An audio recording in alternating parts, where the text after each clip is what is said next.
That was weird. I hiked my usual evening route on the ledges of the canyon that surrounded my cabin. The sun was low in the sky, casting long shadows onto the canyon walls. The rushing sound of the wind blew sand into the dry, hot air. I stumbled slightly and knocked a stone loose. It spun down into the cavern below, clinks echoing as it fell. The path was narrow and rocky, and I had to adjust my stride to keep my balance. To my left, the valley revealed my small log cabin down below. Even though I've only been here for around 8 months, I feel like I've been here forever. I'll always love the little cabin nestled between the towering walls of the ravine. I continued to descend the incline of the canyon, determined to get to the top.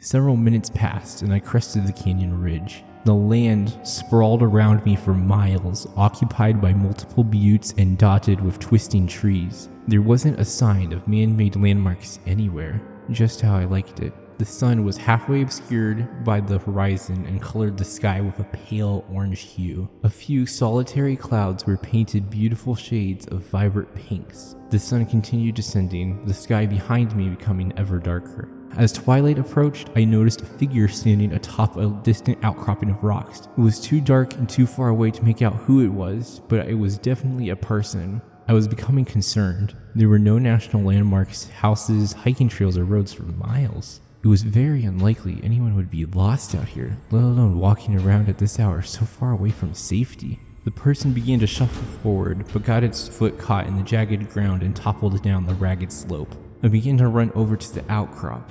That was a really nasty fall, and whoever that was could be seriously injured. I jogged quickly because darkness was fast approaching. I no longer saw the figure, but continued over the rocky terrain. Twilight was fading, so I pulled out my headlamp and turned it on. I arrived and checked all over the pile of boulders for any signs of recent activity. I found nothing. No footprints, no disturbed ground, no blood or anything. I explored a radius around the outcrop to see if the individual was around somewhere. I didn't find anyone. I tried listening for any sounds of footsteps or voices, but only heard the soft sound of the wind. I was sure that I saw someone roaming around. I headed back to my cabin in the pale light of a waning crescent moon, trying to figure out what I had seen. That was around an hour ago. I made it back home safely and refreshed myself by taking a cool shower. I was sore after running over a mile to the outcropping, and the cold water relieved my aching muscles. I dressed myself in warm clothing to combat the chilly desert air. I entered the cabin and lit the kerosene lamps to make myself a small meal. I started a log fire with my flint and steel and began heating some water. My cabin was a contemporary build, but was designed to be as authentic to the frontiersman log cabins as possible, with the exception of running water and some electricity, of course. The structure smelled of fresh hardwood and soot from the fireplace and lamps. The smell always comforts me. It reminds me of simpler things, away from civilization and all its chaos. I enjoy being alone in the wilderness, but whatever I saw earlier disturbed me a little. I haven't seen anyone out here before.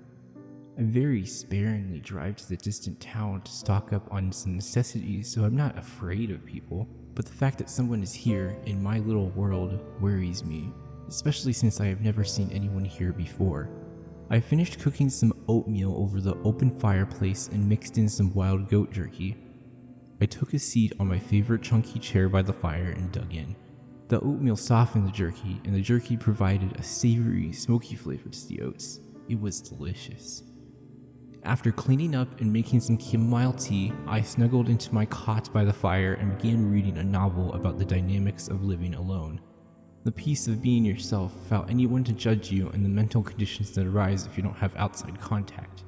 The comfort of the warm food and tea combined with my interest of the book made me forget about the incident. The fire died down and began to smolder as my eyelids became heavier and heavier and... I snapped awake. Large rock clattered and rolled down the canyon, clacks and crashes echoing out the ravine ominously. I've been woken up by rocks falling before, but this was the loudest I have heard yet. I turned over and started to drift back to sleep, but I was jolted awake again by multiple stones cascading down the ridge. I sat up. I haven't heard stones fall multiple times in a row before. I listened intently. Another rock fell. It was slightly closer this time. I got out of my bed and grabbed my flashlight. Something had to be descending down the trail. It was most likely a mountain lion on a midnight prowl or something, but the event earlier made me very paranoid and I had to figure out what it was for sure. I lit one of the kerosene lamps near my bed and equipped my fixed blade knife. I carefully opened the door and shined my flashlight, scanning the path. The trail crawled along the edge of the canyon, towering above and out of my field of view. The higher I angled the beam, the more elongated the shadows became. I locked my door. I didn't see anything moving or out of place, but I only saw part of the path that I could easily illuminate with my light. This made me more uneasy. I'd rather have seen something out of place than finding everything well. I slowly walked back to the fireplace and tried to kindle the embers. The cold had begun sneaking its way into the cabin and I was starting to shiver, but I don't think it was from the cold. Another stone bounced down the canyon. I left the smoldering fire and checked the path again. I stepped outside and I shone the light. Still nothing. I locked the door again and began to tend the fire. I was beginning to get scared. I've never heard this many rocks fall down in such close succession without some sort of storm or wind blowing them down, and I hate how it's all coming from the same direction as the trail. Another rock. I left the started fire and stepped outside slowly. I checked the path very carefully and still didn't see anything. I turned around and another rock fell. I quickly spun around and shone my light in the direction of the sound and saw a figure standing high above me. I couldn't make out any details because of how far away it was, but it was definitely the same person I saw earlier. "Hello?" My voice echoed. The man didn't move. He just stood there. Unnerved, I ran inside and locked the door. I was really frightened now. There's a creep wandering around a dangerous ravine at 1 o'clock in the morning. Another stone fell. This isn't good. I ran to the kitchen where I stored my equipment and started rummaging around. I found my handheld ham radio and tried to get in contact with a repeater station that could relay my call to the emergency services. Another rock echoed. It's happening much more frequently than before. After I selected a repeater, I announced my call sign and described my situation. I asked for an immediate reply and for someone to notify the authorities. I waited, but I only heard static. Another rock fell. I remembered that if a repeater station channel isn't completely silent, that means that you are out of range of the station. I tried again on another repeater channel. Nothing. Only static. I was much too deep in the ravine to get a good connection. Another rock fell. I started to hyperventilate. Okay, I had to remain calm. Do not panic. I got up from the kitchen and peered my light through the door to the outside. The figure stood still at the base of the trail. The bright light of my flashlight was obscuring the man's features. Another stone fell from far above me. My heart started to race. I directed the light upward slowly. There was another person standing motionless above. My chest began to compress. I hurriedly shut the door and locked the deadbolt. There was more than one. Fear wrapped its icy claws around my heart. What was I gonna do? If worst comes to worst, I may be able to defend myself from a single person, but two? I couldn't call for help without getting above the canyon walls, and I'm definitely not risking my life out there to scale the trail with those figures out there. I may be able to stay inside the cabin until daytime without them getting in, but that was kind of risky. I ran around trying to blockade the door with any furniture I had and lit all the lamps. Rocks continued falling every few minutes. After that, I sat on my chair in the center of the cabin armed with my knife. I started reading my book to calm myself down. It worked for the most part, but I noticed something after a while. It was quiet. Too quiet. I don't think I heard another rock fell for a solid half hour. I don't know what to do. I don't want to fall asleep because who knows if I would wake up again. My cabin doesn't have any windows, so I'd have to peek through the door to observe the situation. After what seemed like forever, I decided to crack the door and figure out what on earth was going outside. I slid the furniture over slightly and unlocked the deadbolt. The inside light gently illuminated the outside. Several pale figure stood motionless in the flickering light. I slammed the door and jumped away in terror. I began to freak out. I couldn't see any facial features. I don't mean that I couldn't see their faces. They were plainly illuminated. Their smooth heads didn't have any ears or noses or eyes or mouths or even hair. Their erased faces were as blank as a canvas, devoid of any humanity.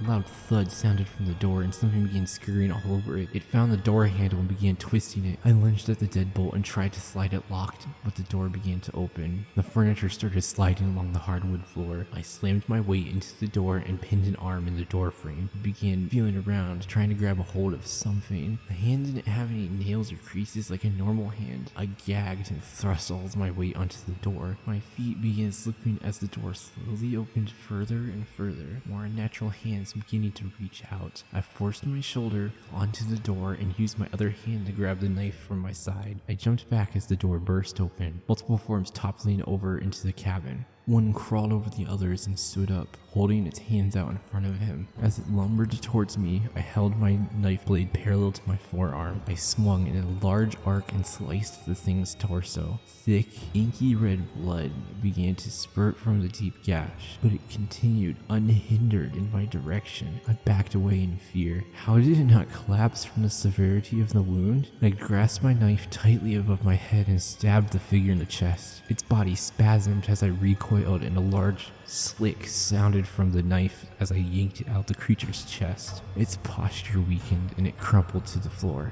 I sighed, trying to reassure myself that everything will be fine. The others were beginning to lift themselves up. I adjusted my stance to prepare for another attack. A cold hand clasped up my ankle and I fell onto the cold, hard floor. My knife skated along the ground and bumped into a figure's foot. I looked up in horror as it bent over slowly and took the knife and turned it around in its hands for a moment. Then it brought the blade up to its empty face and began dragging the knife from one side of its face to the other. My blood froze as it continued to carve a massive, twisted incision that revealed torn muscles and gushing blood. As it hung the knife against its side, a horrific rasping started to sound from its hollowed flesh that resembled a hideous mouth. It handed the blade to another figure and approached me. Paralyzed with fear, I lay there as the rest of them carved themselves faces into their sickly flesh. After they finished, they all turned towards me and smiled.